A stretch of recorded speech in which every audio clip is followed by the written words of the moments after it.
Hey guys, Jared again with Midwest Mountain Hunter and Flint Ridge Rifles. I'm out here in California. Been out here a couple days and enjoying our public lands and getting to do some hiking in the mountains. So it's a pretty good chance to get out and do some training before this fall, you know, and get your legs in shape and get used to, you know, hiking some hills. But one thing I wanted to do was do a review on something that I probably should have done a long time ago, but I figured since I'm going into my third season now using this, I might as well just, you know, give you guys some feedback about my Bino harness that I've been using, which is the Marsupial gear Bino harness.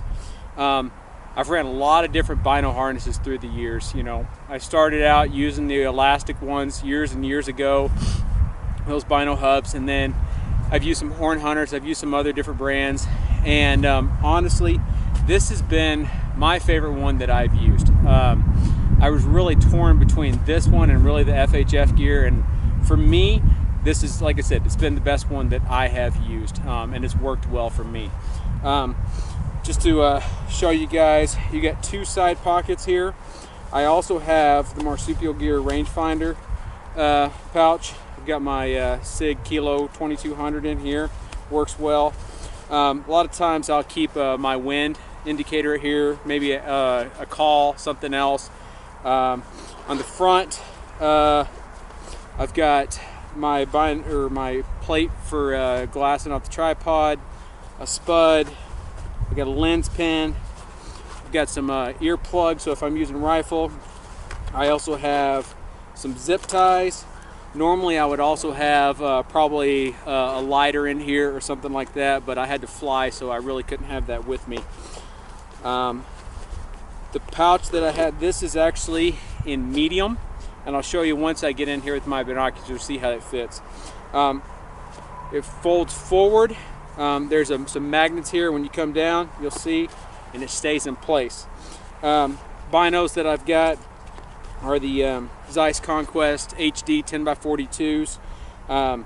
If you go onto the Marsupial gear site, they have an area where you can look and say, take your binoculars and figure out that size. And honestly, these could fit in a small, but my prior binoculars were longer, so I wasn't going to go and just buy a whole new Bino set. These work just fine. Another thing too is if I wanted to run something a little bit bigger, say a 10x50, a 12x50, I know that these could fit in here as well. So I really like the way they fit. You also have, you see, you've got the tethers.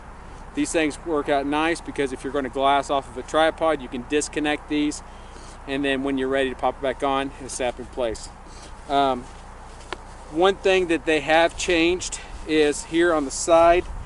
The new model actually has a mesh pocket back here where you can put your cell phone, and that's super handy because that's one of the things that I noticed too, where it was kind of awkward and were you going to slide your cell phone and what were you going to do there. But really glad that they added that mesh pouch.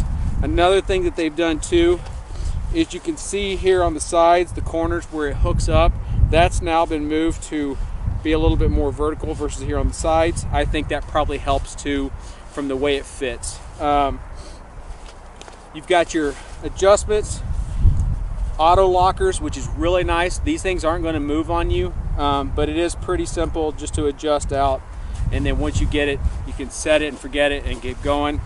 I usually just basically take one, snap it off, and then reach around and get going. So overall, really good Bino harness. I would check it out if you want something that would work well doing a rifle or a bow thing. One thing I do like about this too versus some of the bigger Bino pouches is if you're drawing a bow, you still have that ability to pull that bow back and you don't have this massive pouch sitting out front. So hopefully you guys like that. If you do, you know, click that button, hit subscribe, and, you know, give me some feedback. So thanks, and good luck on your hunt.